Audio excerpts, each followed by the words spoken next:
What is going on, everybody? Been a diehard Pistons fan since '03 and eager to see this team getting back to playing winning basketball. The Detroit Pistons are back in action tonight for their second game of the season, where they will be taking on the Cleveland Cavaliers on the road at 7:30 p.m. Eastern. In this video, we are going to go through three things that I will be looking for to observe tonight. We're going to talk about what I think the ticket to winning the game will be, and then just kind of give you some general thoughts and insight on what I expect to see. So the first thing that I will be looking to observe is gonna be, will Bickerstaff decide to run double bigs? The Cleveland Cavaliers, of course, can be a matchup nightmare for anybody, as they have Evan Mobley and Jared Allen, two dudes who are both 7-footers practically, who can cause a lot of problems if you don't have bigs to match them. In previous years, we have been able to match that size, especially back when we had Dwayne Casey, or even last year with Monty Williams. We have been able to run double bigs as well, and we have with Stewart at the 4, or even back when we had Bagley and Wiseman. But as of right now, throughout the preseason and the first game of the year, Bickerstaff has practically gone with Duren at center, Isaiah Stewart at backup center. When Duren comes off, Stewart comes on, and that's been that. The only other big we really have on the team is Paul Reed. So it's going to be interesting to find out. Will Paul Reed maybe get some spot minutes that will allow Stewart to come in and match up with Jared Allen and Evan Mobley while Duren's still on the floor? Just going to be curious if Bickerstaff kind of rearranges his rotation to match those double bigs, or if he just rolls out with what we have been doing throughout the preseason and first game, and that is using Tobias Harris and Simone at the 4. That is probably what I would prefer, but just pretty curious about that. So the second thing I will be looking to see is, will the Pistons be able to execute down the stretch of the game? Of course, this is going to be completely dependent on how the game plays out. It could be a blowout in one direction or the either. But if you watch the first game against the Pacers, the Pistons offense went very stagnant with maybe 5 or 6 minutes remaining. So would love the opportunity for another close game, for the Pistons to get another chance at that late game execution. Of course, with the new pieces added throughout the summer, the new coaching staff, the offensive execution in late game situations is going to be a bit of a learning curve. But I would just love for the opportunity to witness them be able to right some of their wrongs from game one, have a close game where down the stretch they make it happen and outplay the Cavs. That would be just great to see.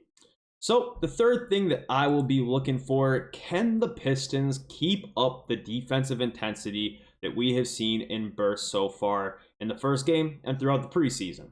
We talked about it a lot on this channel. I've been really impressed with the team's defensive intensity as a whole. I've seen more guys clapping, diving for loose balls, doing all the dirty work than I have in a long time. The rotations have been more crisp. I think that they've really prevented teams from getting easy buckets in the paint.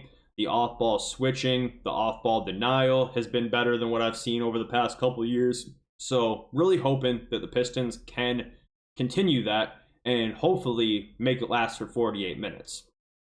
In game one against the Pacers, I felt like the defense kind of broke down a little bit towards the end of the game as well. There was 2 plays in crunch time where it led to wide open threes for the Pacers, for Mathurin and Halliburton, and there wasn't a whole lot of that going on in the first half. So hopefully that first half defense that we saw against the Pacers can be something that we can build on and make a permanent thing, and would love to see that tonight against the Cleveland Cavaliers.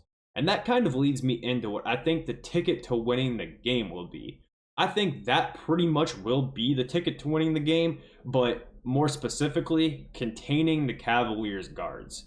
In the first game of the season for the Cavs, they beat the Toronto Raptors by 30 points. Their guards didn't have to play all that much, but Donovan Mitchell and Darius Garland combined for 30 points, and neither of them played over 30 minutes. There was a blowout, so they didn't have to do a whole lot. Evan Mobley had a big game, but I think that's what it's going to come down to. In game one against the Pacers, Halliburton didn't have the best of nights, and it does worry me a little bit, especially with Asar still out. If one of these guys, one of the super talented guys in this league, like Donovan Mitchell, can get on a heater against us, I think that can lead to a pretty quick loss for this team. And we don't really know that for sure yet, but that's just kind of what I think. And if Donovan Mitchell decides to have a huge night, or even Darius Garland decides to go off, I think it can lead to trouble. So I think that the ticket for the game is going to be preventing from either of those guys really getting into their offensive groove and getting on a heater.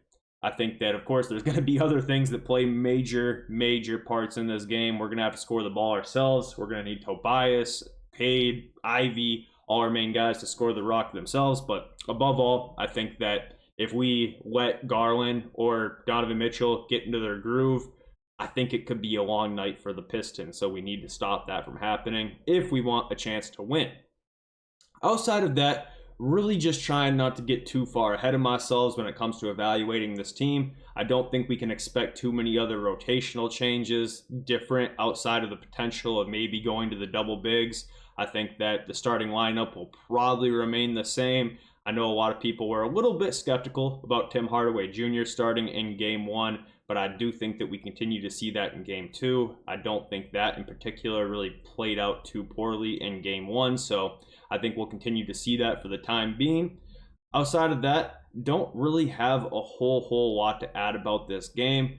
Like I said, I don't want to get too far ahead of myself and, take a whole lot away from game one and apply it to game two. It's a brand new game. I think that the execution from game one at times in the first half and things like that were all right, but I think that we need to be able to hold on to that for 48 minutes if we want to be able to beat any of these teams that we have to open up the year.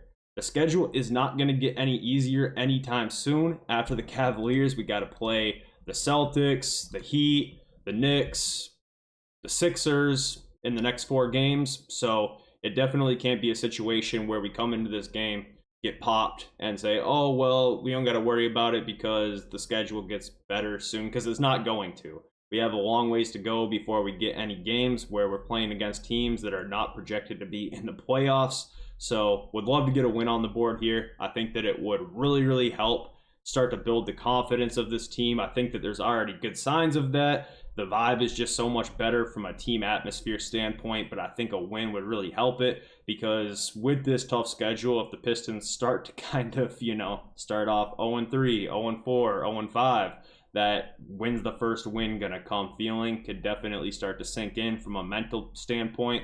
Depending on how much you read into that, that might be a huge deal. It might not be too big of a deal. Just kind of depends on how much stake you put into that type of stuff.